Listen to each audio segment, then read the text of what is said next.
Salut, bonsoir à tous. Merci Salut. d'être avec nous. Je rappelle, tu es à Sao Paulo actuellement, c'est ça, hein? Oui, exactement, je suis à São Paulo. Raconte-nous comment on vit un match du Brésil, même si c'est en face, entre guillemets, que Haïti.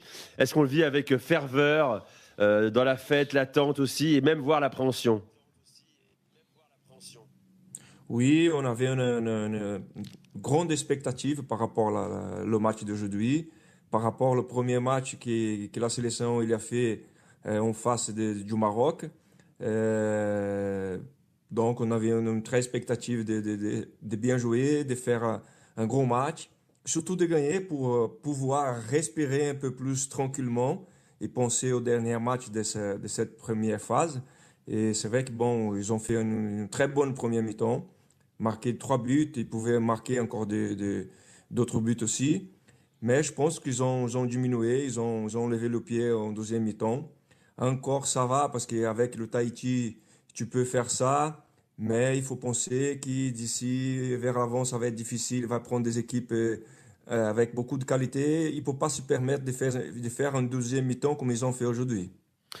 C'est intéressant ça, hein. Il y a la première qui est bonne, la deuxième qui l'est beaucoup moins, Maxime, hein. Ouais, non, exactement, ça a été résumé. Alors, je ne sais pas vraiment si on peut débattre sur ce match-là, tellement la différence de niveau entre les deux équipes est flagrante. Je parle uniquement sur le papier, hein. Même si le sélectionneur haïtien l'a très justement dit, ils sont encore en vie. En tout cas, ils ont montré malgré tout, je vais commencer par Haïti, je trouve un beau visage d'eux-mêmes. Je les ai trouvés malgré tout entreprenants. Après, ils ont fait des erreurs. Et quand tu joues contre le Brésil, contre cette qualité individuelle qu'a le Brésil, et notamment devant avec Vinicius, avec Cunha, tu te rends compte que dès que tu fais la moindre petite erreur, eh ben, c'est but derrière. Donc c'est vrai qu'il y a eu deux mi-temps. La première mi-temps qui a été vraiment en faveur du Brésil, où est-ce qu'ils ont été consciencieux, où est-ce qu'ils ont marqué ces 3 buts. Et puis en deuxième mi-temps, où est-ce que le Brésil a galvaudé, entre guillemets, hein, ils ont eu des occasions. Il y a cette blessure aussi de Rafinha qui vient mettre un petit peu en suspens la suite de sa compétition, parce qu'on ne sait pas exactement quelle est la nature de sa blessure, mais au vu de sa tête, j'ai bien peur que ça soit un peu plus grave qu'uniquement un coup. Donc ça, on verra ce que ça va donner. Mais voilà, aujourd'hui, il y avait une équipe qui était bien supérieure, le Brésil Oui, ben c'est ça. à Haïti. Et c'est un peu la problématique, Nico, de cette Coupe du Monde à 48. J'ai beaucoup de respect, évidemment, pour ces petites nations. Et tu sais que j'ai défendu les couleurs du Luxembourg, donc je suis bien placé pour en parler. C'est bien de donner la chance à tout le monde, mais finalement, tu as quelques matchs quand même qui, je ne vais pas dire inutiles, parce que ça serait un petit peu manquer de respect. C'était quasiment, ouais, c'était un match de prépa pour la suite du mondial pour le Brésil, clairement. Donc, et moi, je veux croire qu'ils ont un peu arrêté de jouer aussi parce qu'ils menaient 3-0 à la mi-temps. Bien sûr. Bon, ils ont pas Quel est forcé. l'intérêt finalement, enfin, tu vois, et le sélectionneur l'a dit, Haïti qui viennent de prendre 2 valises, entre guillemets, et qui sont encore en vie pour pouvoir se qualifier sur le prochain tour. Bon, ça va être très très difficile. C'est contre le Maroc, attention, je l'ai dit tout à l'heure. C'est Maroc, c'est quasiment Haïti, impossible, mais prochain match. tu vois, je trouve que ce Brésil-Écosse. format de compétition à 48 équipes, Ouais. moi je suis pas le premier fan en tout cas de ça. Il y a quand même des enseignements à tirer. Igor Thiago n'était pas titulaire d'Demetrius. Il a fait le choix, Ancelotti, de Matheus Cunha, qui met un doublé. On peut considérer désormais qu'au moins jusqu'au prochain match, en tout cas jusqu'en 16e peut-être, hein, il a gagné sa place, Demetrius. C'est 2 oppositions différentes, Nico. Oui, il faut la relativiser, mais quand même, quand tu es coach, tu as un attaquant en confiance qui a marqué un doublé contre un qui n'a pas été bon contre le Maroc. Qu'est-ce que tu en penses, Demetrius? Quelle est ta position par rapport à ça au numéro 9? Moi, j'avais dit depuis le début que je préférais Matheus Cunha parce qu'il joue pas qu'avant-centre, il reste pas devant dans la surface. Il sort, il joue comme un numéro 10 aussi, donc il a la qualité pour le faire aussi. Il a montré aujourd'hui, il a joué beaucoup au milieu de terrain, on est dans les milieux du terrain, donner des bons ballons aux attaquants aussi. Et il arrive aussi pour marquer des buts comme il a fait aujourd'hui, il a marqué 2 fois. Et c'est un joueur techniquement qui est beaucoup plus fort que Igor Thiago, donc je préfère 10 fois Matheus Cunha que Igor. Mais bon, Igor, je pense que c'est une bonne option. Et si tu as besoin de marquer des buts, de garder le ballon devant, c'est un gars costaud qui rentre, match, qui garde le ballon. C'est 2 profils différents. Mais Matheus Cunha, il y a beaucoup plus de qualité que lui, quoi. Ouais, et c'est pour ça que la vraie question, c'est de savoir pourquoi Ancelotti avait décidé de mettre Igor Thiago titulaire plutôt contre le Maroc. En fait, c'était ça. Je pense qu'on avait été tous très très surpris. Bon, cette fois-ci, il a tranché, il a préféré mettre Cunha devant. Ça a fonctionné, mais Bon, Nico, je te le redis encore une fois, mais avec beaucoup de respect que Oui, j'ai pour bien Haïti, sûr, on n'est bien pas sûr. sur le même style de défense Oui, entre mais- la défense marocaine et la défense haïtienne. Mais tu peux considérer qu'il démarre sûrement Oui, Cunha sur bien le sûr, prochain match. ça me Voilà, paraît c'est- presque logique d'ailleurs, avoir un Cunha titulaire avec la Seleção. Enfin, je veux dire, depuis le début, c'est ce qui devrait être. Ce qui devrait être fait. Après, bon, Ancelotti avait fait ses choix sur le premier match, mais clairement, là, je pense qu'il a gagné sa place, en tout cas pour le prochain match. Voilà, exactement. Vinicius, vous en avez pensé quoi? Il a fait du Vinicius, génial, enthousiasmant, agaçant aussi parfois, mais il a régalé, trop facile pour lui là aussi, Demetrius. Oui, ben, on le connaît bien, hein, tout ce qu'il fait au Real de Madrid, on sait bien ses qualités. Et c'est vrai que parfois, tu joues contre des équipes qui a 2, 3 joueurs sur lui, donc parfois c'est difficile pour lui. C'est pour ça aussi qu'il faut voir autour des bons joueurs pour garder le ballon et au bon moment lui donner des ballons qui puissent faire la différence. Et c'est ce qui se passe en ce moment au Brésil. C'est vrai que même si on joue contre Haïti, qui ne pose pas trop d'opposition pour le Brésil, je pense que ça fait du bien parce que le Brésil avait besoin, quoi. Il C'est avait vrai. besoin de gagner, de faire un bon match, de pouvoir travailler, respirer et penser pour la suite. J'ai bien aimé le terme agaçant.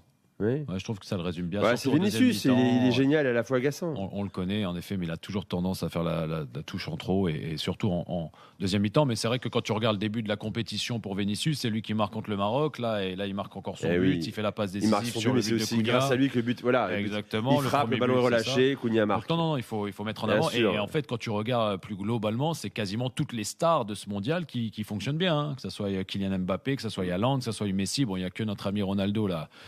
Qui cherche un petit peu Oui. encore, Sa jeunesse. sa jeunesse, ouais. C'est ça ce qu'on dit sur Ronaldo. T'as compris, t'as vu, Cristiano là, Ouais. c'est dangereux. Ça a l'air. Le moindre mot, le moindre message sur X, attention, même ça ses se coéquipiers, retourne pas c'est contre le moi feu. comme Johan T'as la moitié de la Neves. planète qui te monte Ouais. dessus. Attention, touche Ouais. pas à la statue d'icône. On aime Ronaldo, on t'aime Ronaldo. T'es le Bon, meilleur. on peut quand même On dire croit en que- toi, tu peux encore finir à Ouais. 15 buts, Cristiano, sur ce mondial. On Et peut être quand champion du On monde. peut quand même dire ce qu'on pense sur Cristiano. Et à chercher un 6e ballon d'or. Ouais. Non, c'est fini, t'as plus le droit. C'est bon, d'accord. Tu n'as plus le droit de dire quelque chose. Parce que j'avais plein d'anecdotes. Fabrice sur- Hawkins est avec nous. Fabrice nous a rejoint. Salut Fabrice. Salut les gars. Salut Reporter Fabrice. RMC Sport.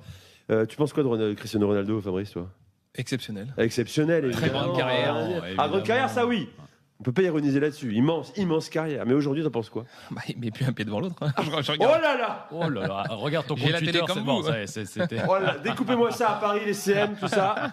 Juste, et on traduit en portugais, en anglais, en espagnol, en allemand, en coréen, en japonais. Et en arabe aussi, surtout. Fabrice va être blacklisté de tous les stades. Non, mais c'est compliqué, mais c'est pas que de sa faute. À un moment donné, il y a quelqu'un qui le met sur le terrain, il y a quelqu'un qui assume cette responsabilité-là, et bon, on le met sur le terrain, lui il joue. Hein.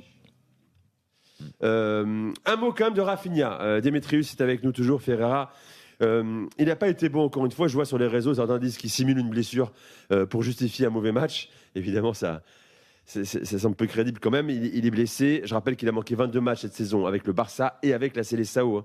Tout confondu. Fragile, Rafinha. Est-ce qu'on en parle au Brésil ce soir sur sa blessure? Est-ce que ça inquiète vraiment au Brésil, Demetrius? Oui, ça inquiète parce que bon, on sait que Rafinha c'est un grand joueur, hein. Tout ce qu'il fait au Barcelone, c'est impressionnant. Maintenant, on attend toujours qu'il fasse la même chose Mais oui. avec la sélection. C'est vraiment bizarre de le voir jouer aujourd'hui à son niveau qu'il joue, quoi. Donc, il y a quelque chose de bizarre. On ne savait pas qu'il était blessé et aujourd'hui, on a vu que vraiment, même le temps qu'il est resté sur le terrain, bon, à part la tentative d'un but qui était hors jeu, mais il n'a pas fait grand-chose. Donc, c'est bizarre de le voir comme ça. Et On n'a Est-ce pas que Demetrius. finalement, ce ne Vas-y. serait pas notre Ousmane Dembélé du Brésil, Rafinha? Oui, il y C'est-à-dire a performant en club, et il y c'est a un vrai qu'il a parallèle, du ouais, mal à- c'est vrai. Il a du mal à trouver. C'est intéressant ce phénomène-là, de Ouais. ces joueurs excellents Mais parce que c'est différent, parce que tu dans as des grands clubs européens. très peu de temps aussi à trouver les automatismes avec les copains, parce que tu as tellement l'habitude d'être en club que quand tu arrives en équipe nationale. Il faut comprendre que parfois en équipe nationale, quand le match est le samedi, tu arrives le mercredi ou le jeudi. Hein, ça dépend Ouais. en fonction de son dernier match avec le club. Donc je pense que c'est aussi un facteur à prendre en compte. Je vais accueillir Clepson au 32-16, supporter de la Seleção. Salut Clepson. Salut les gars. Bienvenue. Bonsoir. Heureux de Salut. t'accueillir. Ça va? Merci. Fabrice Hawkins est là. Maxime Chano également. Bon, ton analyse globale de ce match-là, es-tu satisfait? Sincèrement, pas beaucoup. Tu sais, on voit Vinicius qui arrive, comme Dimitri l'avait dit. Il y a Vinicius qui arrive, il commence à jouer un peu, sauf qu'il joue au Real. Après, Rafinha, voilà, on voit que c'est évident, c'est clair qu'il n'est pas à l'aise dans son jeu. C'est pas le même. Je sais pas s'il a peur. Enfin, maintenant, il s'est blessé. Et tu sais, au Brésil, on parle énormément d'Endrick. Il a rentré, il a marqué. Même c'était hors jeu, mais il a marqué. Oui. Chaque fois qu'il rentre, il marque. Après, à mon avis, Ancelotti, il est en train de tester, tu sais, l'équipe encore. À mon avis, il n'a pas encore l'équipe qui lui vraiment dit tiens, ça c'est mon équipe. Ouais, mais c'est quand même dans le foot d'arriver il y a ce problème-là. d'arriver dans une grande compétition, et c'est pas que propre au Brésil. Attention, hein, je contredis pas ce que tu es en train de nous affirmer, mais c'est quand même dingue. Tu as des qualifs, tu as des matchs amicaux, et tu as certains sélectionneurs ou certaines nations qui n'ont pas encore leur 11 titulaire de dessiner. Moi, ça me paraît complètement incongru. Bon, Bah oui, mais attends, c'est fait pour ça, justement, Nico. Ouais, tu mais dois arriver prêt le sur temps un de prépa, tournoi. Fabrice le sait, avec l'équipe de France, c'est assez court quand même. Deschamps a la chance d'avoir des assurances que beaucoup de sélections n'ont pas. Et voilà, et c'est pas Parce normal. que tu as un temps de prépa qui est extrêmement réduit aussi. Et oui, mais Parce que et le Carlo, football est compétition bien avant ça. également, et très honnêtement, moi, ça m'étonne pas non plus que tu tâtonnes un petit peu. Alors après, il y a tâtonner. Quand il y a 3, 4, 5 postes où t'es pas certain de celui qui doit Oui, il y a débuter, des c'est tas de un formes, vrai je suis problème. d'accord avec toi. Dans l'équipe de France, bon, à 1 ou 2 postes près, on sait à peu près qui va jouer, mais encore une fois, le football de sélection est différent est vraiment différent du football de club, et c'est normal qu'il n'y ait pas les mêmes automatismes. Non, mais tu as un état de forme, et je l'entends que sur certaines positions, type l'équipe de France, par exemple, tes arrières latéraux, tu sais pas exactement à 2 joueurs près, mais de là, parfois à critiquer peut-être ou à changer complètement ton schéma tactique. Enfin, je veux dire, encore une fois, tu as 12 mois, tu as presque 2 ans entre chaque grosse compétition. Là, il où tu peux observe, préparer. il a joué à Haïti, c'est pas D'accord. grave, il a 4 points, c'est Non, coffré. mais bien sûr, Il savait qu'il attention. serait pas en danger sur ce match-là. Il observe encore comment des mecs aussi répondent à des grandes compétitions. Comment un Hendrick répond à une grande compétition, comment un Matheus Cunha répond à un Ouais, donc en Coupe du fait, c'est Monde à Paris, également. tu arrives à la Coupe du Monde, c'est à Paris, tu te demandes si les Mais joueurs c'est la vont situation du pouvoir Brésil assumer un aussi. peu Hein. leur, T'as peu d'assurance rôle. offensivement à part Vinicius et Rafinha éventuellement, et encore quoi. Non, mais totalement. Et puis même, pour faire le parallèle avec l'équipe de France, parce qu'on en parlait, en réalité, on ne sait pas si Doué va terminer le tournoi, on ne sait pas si Théo Hernandez parlera va tout à l'heure. terminer. Là, on c'est sait pas différent, si c'est une Koundé histoire va de terminer. performance, on est d'accord. Si les mecs sont pas bons, en Oui, tout oui, cas, il y a voilà, moins de concurrence faire au un Brésil. Ça, turnover. c'est sûr Oui, que oui. Rafinha, s'il est forfait, c'est une très mauvaise nouvelle pour le Brésil. Ils sont très inquiets, les médias brésiliens. Ils en parlent là. Certains annoncent même une fin de tournoi pour le Barcelonais Rafinha. On va suivre ça, c'est important bien sûr. Hein. Neymar, on n'a pas encore de certitude qu'il va jouer avant même la phase de poule. A priori, il ne jouera pas avant un 16e de 16e. finale, voire un 8e, certains disent même quart de finale. On va attendre tranquillement. Il faut être extrêmement Alors, ça fait prudent un avec mois qu'il Neymar. n'a pas joué, donc en gros. Un mois qu'il n'a on pas a quand joué, même vous vous rendez très peu compte de chance de le voir. Ça ferait quasiment un mois et Et demi. puis, Dimitrius, Clemson est toujours avec nous au 32-16. Il parlait d'Hendrick. On en a parlé, hein, c'est énorme star au Brésil. Je crois qu'il y a une majorité des supporters de la CLSAO qui voulaient le voir titulaire ce soir également. Hein. Oui, la majorité, tout le monde le demandait pour jouer. Mais je pense que l'entraîneur il a raison. Il faut, même s'il rentre, quand il rentre, il joue très bien, il marque des buts. Mais je pense qu'il a une caractéristique de vraiment d'avant-centre. Et Matheus Cunha, non. Il sort, il aide aussi le milieu de terrain. Donc ça fait la différence. Je pense que c'est pour ça aussi que l'entraîneur a décidé de mettre Matheus Cunha. Mais Hendrick, c'est vrai que c'est un joueur exceptionnel, quoi. Chaque fois qu'il rentre dans l'équipe nationale, et il marque des buts, il se crée des occasions, il court beaucoup. Et donc, c'est un joueur pour l'avenir de la sélection, c'est extraordinaire. Maintenant, c'est vrai que si Rafinha, il est vraiment blessé, que je pense qu'il est blessé, parce que bon, c'est pas normal de voir un mec autant de qualité de jouer comme il joue en ce moment. Et je pense qu'il sera blessé. Ben, peut-être qu'Hendrick va avoir une opportunité d'être titulaire, quoi. Pas plus, Clemson, qui est le remplaçant là, dans l'absolu évident pour pallier l'absence de Rafinha? C'est Ryan, comme on l'a vu, il a remplacé, hein, le jeune Ryan. Oui, bah c'est la même position en fait. Voilà quoi. Je crois qu'il n'y a pas beaucoup de changements là-dessus. Je crois que ça va être lui. Hein. Il y a pas. Après Ancelotti, il faut nous surprendre, changer, tu vois, complètement. Mais à mon avis, c'est Ryan. Oui. Bon. Ryan, 19 ans, je rappelle. Hein, il a une équipe assez jeune quand même devant. Hein. Carlo Ancelotti. Merci Dimitrius d'être venu. Merci à vous. Au plaisir. Hein. Et à bientôt. Hein. Ah bah à bientôt, j'espère. Hein. On prend rendez-vous avec toi. On se parlera peut-être après le match contre l'Écosse. Brésil-Écosse, vous vous rappelez ou pas? Brésil-Écosse, ça vous rappelle quoi? Vous êtes trop jeune peut-être. Coupe du Monde 98. Ouais, match d'ouverture, la Coupe du Monde 90, Stade de France. Ouais. Brésil-Écosse, magnifique. On va le dire. T'allais le dire aussi, hein. Ouais, Le grand Ronaldo. Le vrai Ronaldo. Celui qu'on pouvait R9. encore critiquer d'ailleurs. Celui qui est dans les tribunes. Voilà. Le vrai Ronaldo. Voilà. Tu sais, ça, une fois, j'ai dit ça à l'antenne. Ouais. Le vrai Ronaldo, j'ai reçu 5 messages. Ouais, mais c'est De péjoratif. qui Hein. Ça, C'était il y a ça- 10 ans, non, c'était il y mais a ça, 5 c'est un ans. peu péjoratif. Ça voudrait dire Oui, que je suis d'accord avec CR7 il est ça. faux.